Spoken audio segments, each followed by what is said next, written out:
Alright, let's talk about something that feels like a perfect storm of nostalgia, horror, and the weirdness of modern streaming culture. Picture this: you're sitting in a theater, surrounded by hundreds of strangers, all screaming at the screen as a fictional New England island descends into chaos.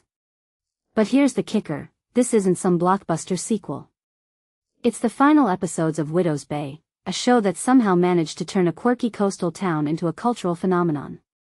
And the best part? Apple TV is giving fans a free front-row seat to the madness. Why is this happening, and what does it say about how we consume media today? Let's unpack this. First off, the free screenings. Apple partnering with Rutgers University to host these events? That's not just a marketing move, it's a masterstroke. They're tapping into the communal experience of watching TV, something that streaming services have basically killed. Remember when you'd sit with friends, yelling at the TV during The Office or Breaking Bad? Now, they're recreating that magic but with a supernatural twist. It's like Netflix throwing a party for your favorite show, but with more jump scares and less awkward small talk. Personally, I think this is a sign that audiences are craving connection again, even if it's just through shared horror. Now, Widow's Bay itself. The show's premise is a love letter to small-town Americana, but with a side of existential dread. The mayor's obsession with turning Widow's Bay into the next Martha's Vineyard? That's the kind of ambition that makes you root for a character, even when they're clearly out of their depth. But then there's the haunting hotel, the creepy inn, and the locals who speak in riddles about things that aren't supposed to be here. It's Stranger Things meets The Office, and somehow, it works. What makes this really interesting is how it balances absurdity with genuine tension. You laugh at the mayor's outbursts, but then you're staring at the screen, wondering if that shadow in the hallway is just a prop or something else. And let's not forget the Emmys. 19 nominations? That's not just a win for the show, it's a win for the entire genre. Widow's Bay proves that comedy-drama-horror hybrids can be both critically acclaimed and commercially successful.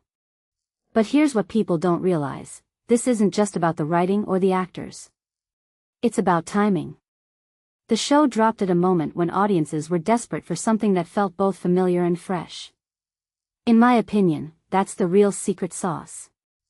It's like when you're stuck in a rut and someone hands you a sandwich that's both peanut butter and jelly, surprising, but somehow perfect. Then there's the partnership with Rutgers. Katie Dippold, the creator, went to Rutgers, so this feels like a full-circle moment. But it's more than just nostalgia. It's a statement about where storytelling is headed. Universities aren't just incubators for talent anymore, they're collaborators in shaping how stories are told. This raises a deeper question: what happens when the people who make the content and the people who consume it start overlapping more? Could we see more campus-based screenings, or even student-led adaptations? A detail I find fascinating is how this blurs the line between academia and entertainment, making the whole experience feel like a shared cultural experiment. Finally, the future of the show. A second season is in the works, which is both exciting and terrifying. If they pull off the same balance of humor and horror, we might be looking at a new gold standard for genre-blending TV. But if they miss the mark, it could become the next cautionary tale about overreaching. What this really suggests is that Widow's Bay isn't just a show, it's a cultural moment. And whether it's a fleeting trend or a lasting legacy, one thing's for sure: those free screenings are going to be the most memorable part of the experience. So, if you're in one of those cities, I say go. Bring a friend, scream loudly, and maybe don't sleep in the hotel that night.